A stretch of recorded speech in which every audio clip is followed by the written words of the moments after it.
I'm Matt, and this is Procrastination Garage. It's Tuesday morning around 10 a.m., and we got to go do some shopping, so we're going to take the Copper Toad. Where are we going? The local Skidoo dealer, hoping to pick up a set of Hyfax and a set of ice scratchers. Let's see if they got them. So why are we going to buy these parts? Well, I've been kind of noticing that my Hyfax have a really thin spot in them. And I hadn't planned on changing them out this year because I changed them out last year. Usually it's like every other season. But the way the snow has been, and this weekend is WSSA's Winter Rendezvous. That's the State Snowmobile Association's annual event. And my daughter and I are going to be doing a lot of trail riding. And because of that trail riding, that means that they're going to wear even more this weekend. And what you absolutely do not want is metal on metal contact. And that's what the Hyfax is for. It's the plastic, and it's to keep metal from touching metal. So if by chance it wears all the way through, then I'm in trouble. It'll ruin the track is what'll happen. The tracks are $700-800. So that's the Hyfax issue. And then I guess procrastination is the key when it comes to the ice scratcher. One of them was broke at the beginning of the season. It should have been replaced then. I just never got around to it. I've got one. It needs two. I can survive with one, but I thought since it's time to go buy some Hyfax, we'll see about buying ice scratchers too. As much as I believe in supporting my local dealer, and I like my local dealer, I'm also lazy. I would just as soon have ordered this stuff off of Amazon. Unfortunately, because of my procrastination, by the time I really got around to it, it was going to get here in time. So, I mean, they may not have the stuff in stock and it won't matter, but there's a better chance it'll be in stock. Skidoo used to have a program where you could order online from Skidoo and you could deal with your local dealer. So I think it basically was drop shipped by your local dealer or something. I'm not sure. But they seem to have done away with that a couple of years ago. And that's really too bad because it's hurting local businesses. Because again, I'm one guy and I'm lazy and I know there's a bunch of others. It's just easier to click on Amazon and get it done than to jump in the car and drive down there. And especially if it's not in stock, that means 2 trips, and who wants to do that? Made it to Premier Power Sports. We made it back. There's the new Hyfax, and there's new ice scratchers, and just ignore that Diet Coke there. Nothing to see there. All right, so we're going to procrastinate. We're not going to work on this today. We're going to do it tomorrow. Main reason is I need to wrap up last week's video still. So let me go do that, and I'll see you guys tomorrow. It's just after 9 a.m. on Wednesday morning, and the project at hand is to put these new Hyfax on my snowmobile, and then in the box are some new ice scratchers, and we need one of those. So let's make some room in the shop, because that's where this is all going to take place.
We are just about committed now.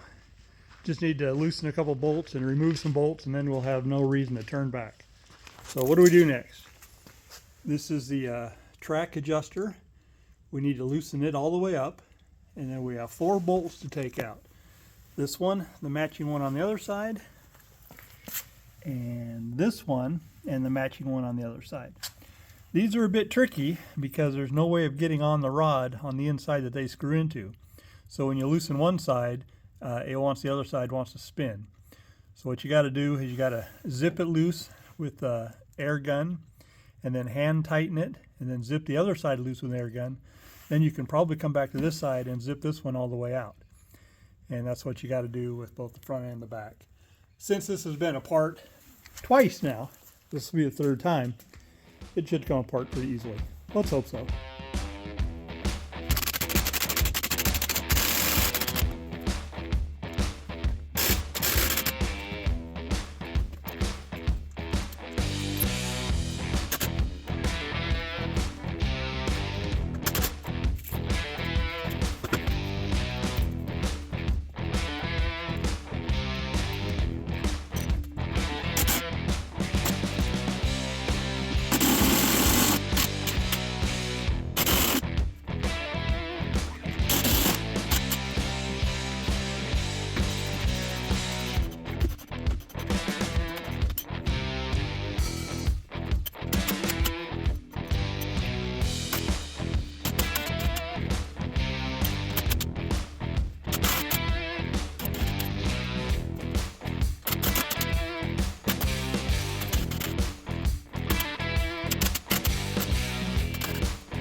And you're free.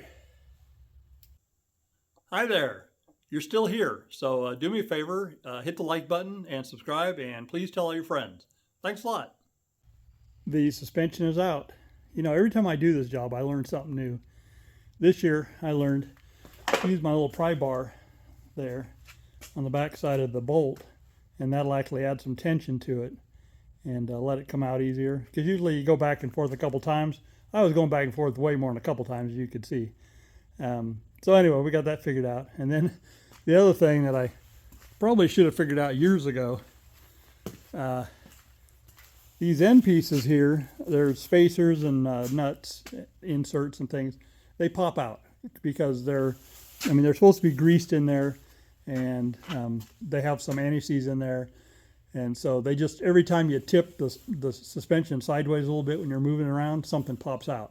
And of course, one of these front ones here popped out, rolled out into the dirt. So then I had to clean it. And now I'm going to put some more anti-seize on it, because I think I had enough anti-seize on the rest of them. So now I'm going to have to do that. So I thought, you know what? How about some painter's tape? Painter's tape is good for everything. Remember that. Anytime you need a quick tape job to hold something temporarily, or something that is going to be taped for a while, but if you do duct tape or something like that, it'll leave a residue, and painter's tape usually won't do that. So anyway, I taped all those up. So what we're doing next, this piece of plastic right here needs to be replaced. And if you look close, I don't have my glasses on, there's a wear mark. There you can see the wear mark is way down there. And in here, we should be right at the wear mark. And then we got a little wear in here and wear here. And the reason is because there's not wheels along the whole length of this piece of plastic. So the track rides hard on it. When you have snow in here lubricating it, they last a lot longer. This year there's not been a lot of snow. And this coming weekend where we're going, I don't think there's going to be a ton of snow. Usually I replace these every other season. I did replace them last season. But when I was looking after the first couple rides, I noticed how worn they were getting. It would make me a little nervous. Now we'll pull those off and take a look at them. And probably in years past, I always find, oh yeah, they got a ton of meat left. But better safe than sorry, because again, this is metal, aluminum, and the track clips down there are steel. And when you got steel touching aluminum, bad things are going to happen, and quickly. So you never want that to occur. So it's just cheaper to replace them. I don't know what I paid for them. I paid I don't know, I was out of there for under 200 bucks, I think. That was for the 2 slide rails, and then the box has got 2 ice scratchers. So I'll have to look at the receipt, but let's go ahead and get these changed out. We need a hammer, a screwdriver, and a big hammer, and a big hammer, and a screwdriver, and mostly a big hammer.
Well, this is really interesting. This is the one I pulled off the far side, and it's thick, pretty much all the way down through.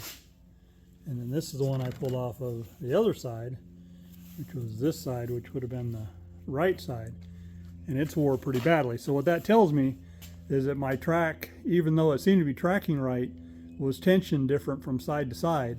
So this side here was dragging a lot more.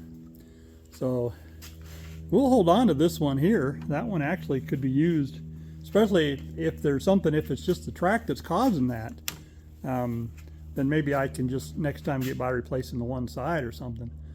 I don't know. We're going to go ahead and replace them both right now. Now, I'm pretty sure, I don't know. Depending upon the brand of these you buy, yeah, you got to cut them to length. These are over length. Probably so they'll do more than one application.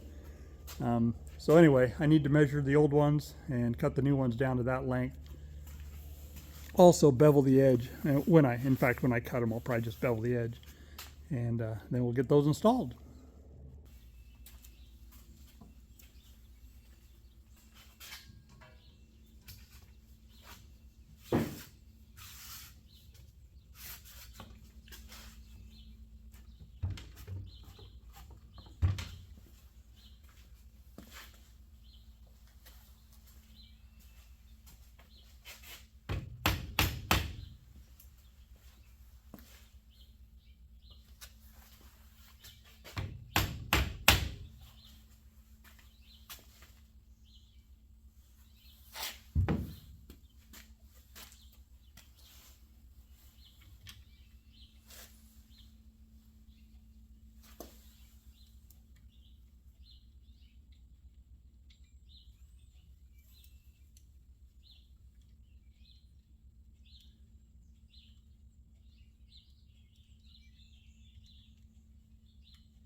Both of them are swapped out.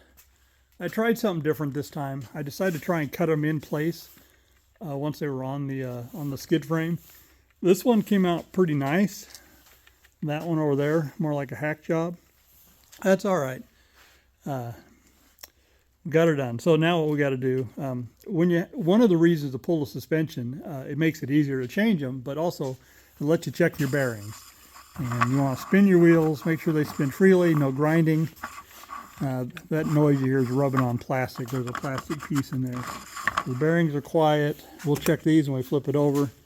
Those two are good. That's pretty awesome because this skid frame's got nearly 7,000 miles on it. While we have it out, this is our broken scratcher, and this is what it's supposed to look like. So when you're riding along, it drags in the snow and it kicks up ice and snow into the suspension to lubricate this, and also to go up into the heat exchanger to cool the snowmobile. Snowmobiles are cooled with a radiator type structure that is up inside underneath the seat, so it needs snow hitting it all the time. And in really icy conditions, you don't get that, so that's what these scratchers are for. These are reversible ice scratchers, meaning you can ride backwards and forwards without breaking them. In the old days, if you didn't put them up, as soon as you backed up, snap, you'd break them. But as you can see, these still do break. It just takes a lot more to break them. This will be like the third set I bought, maybe the fourth set I bought. And I only once have I had to replace both of them at the same time. Usually I break one here and one there. In fact, somewhere I have an ice scratcher, but they're not interchangeable left to right. I don't know where it is, and I don't know if it's the one I need. So I bought a whole set, and I'll go ahead and swap that now. Here's what the new one looks like. See, it's a little bit longer, so out with the old. Need some 13mm wrenches.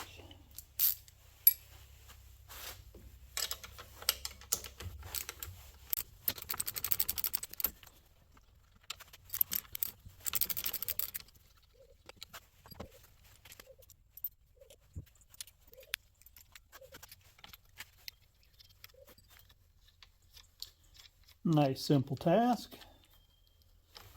Nothing can go wrong now, right?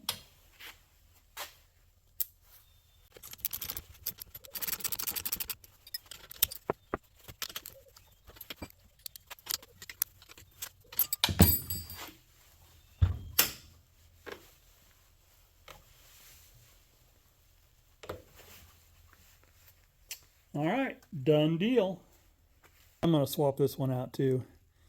When you look at them, when they're up on their little rest here, you can see how much longer that one is than this one. So this one is worn down considerably. Since I've got it, I can keep this one as a spare, so that'd be all right. So I'm going to go ahead and swap it. You saw the process. It's quick and easy. That feels better. Both of them are replaced. Okay, what's next? Check these wheels since we're up. They work good. Next step is to get this skid back in the machine. All right, so something we've learned over the years, you're fighting the top part of the track, trying to slip all this. You know, there's something here to catch on everything, and you've got things, little lugs up underneath there that catch on. So what I found is a couple of tie-down straps, like those, just up and over the seat to hold the track, and then one here at the back. And that should make the process much easier getting it in. And then once it's in, it's still no picnic because you can line the front holes up fairly easily. But the way the suspension geometry is, you kind of got to squish and mangle the suspension to get the rear to line up. We'll get it. This is usually the longer part of the process. As long as it took to get it apart, I don't know. Maybe this will be the easy part. Sit back and enjoy.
for all practical purposes, we're done. I've got the track adjusted equally side to side, and it's pretty loose. I'm not sure I've ever had it that loose before. If it's really loose, what will happen is up at the front where the drive cogs are, they'll start ratcheting, they'll slip. So we'll find out this weekend if that's an issue. I have tools with me. All it is just loosening this nut and then adjusting with that. I still have to tighten this one back up right now. But not a big deal. I can do that right along the trail even. So we'll see. And then the other thing I'm going to do before I load the thing back up, well, I should put some gas and oil in it while it's easy to get to. But you can see there's a grease fitting right there, and there's a couple of them up there, and there may be one or two back in here. I don't think the thing's got grease fittings up on the spindles anymore. They did away with all that stuff. You know, maintenance free, haha. Anyway, we'll get some grease in it, and then we'll get it loaded in the trailer. And that'll be one step closer to taking off for the weekend. Time to go fill some gas cans. I thought I was going to have to fill a whole bunch of gas cans, but it turns out I have 3 full ones already. So let's go fill these 3. Ready to fill with ethanol-free premium unleaded. But figured we better gas up the old van first. Now that the sled is gas and oiled and ready to be loaded in the trailer, we need to reconfigure the trailer.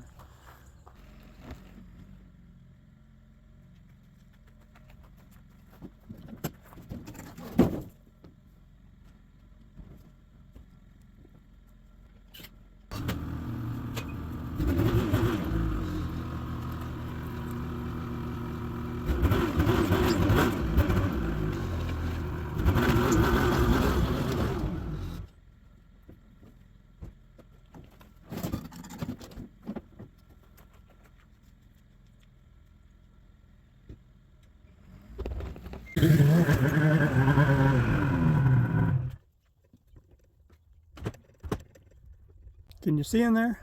That's it. I think we're loaded. Got my sled, my daughter's sled, and my old sled as a backup. I'm not so sure the belt isn't going out on that one, but I do have a belt with me, so it won't be a problem. And got nearly 6 full, well, I'd say we have, what is that, 6 times 5? I'd say we have 30 gallons of fuel in there. So that'll get us through the weekend easily. So that's it. Just need to load up gear, and then we're going to hit the road tomorrow. I'm going to pick my daughter up around noon. It's Thursday around noontime. There's my daughter Ryan. I'm picking her up. We're headed to Winthrop, Washington for the Washington State Snowmobile Association's Winter Rendezvous. 3 days of snowmobiling and other fun. So let's hit the road.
All right, besties, we just finished dinner at Three Finger Jack Saloon. How was it, Daddy? Awesome.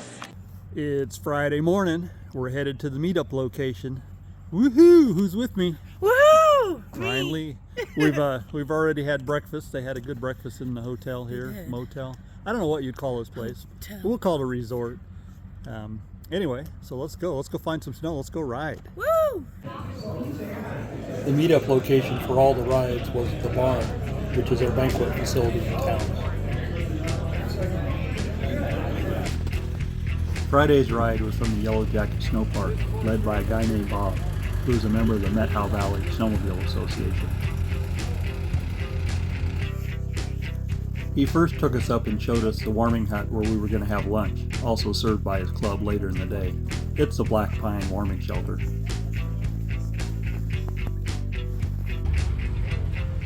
Washington State allows tracked ATVs and UTVs to use the snowmobile trail system as long as they're registered as a snowmobile. We had one along with us.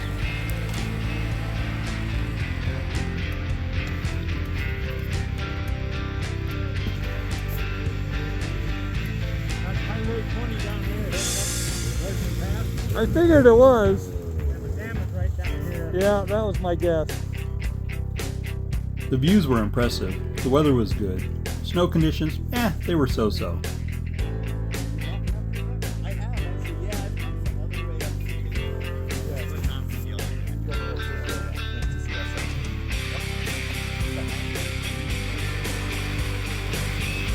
Here's our group arriving back on the trail after spending a little time following a ridge line off trail.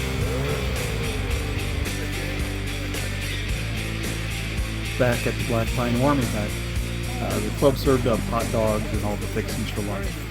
It was a great day. That's a wrap on this week's Procrastination Garage. Hope you guys enjoyed the video. We're going to call this one part one of a two-part series, basically focusing on WSSA's Winter Rendezvous in Winthrop, Washington. Hope you guys have enjoyed it, and check back next week for the wrap on that and another project. Down in the comments, tell me about the projects you're working on, or better yet, tell me about the things you're procrastinating about. That way I don't feel like I'm out here all by myself with the procrastination stuff. If you haven't already, please hit the like button, and please subscribe and tell all your friends. Remember, my name is Matt. This is Procrastination Garage, and we will see you next week, or real close to it. Bye.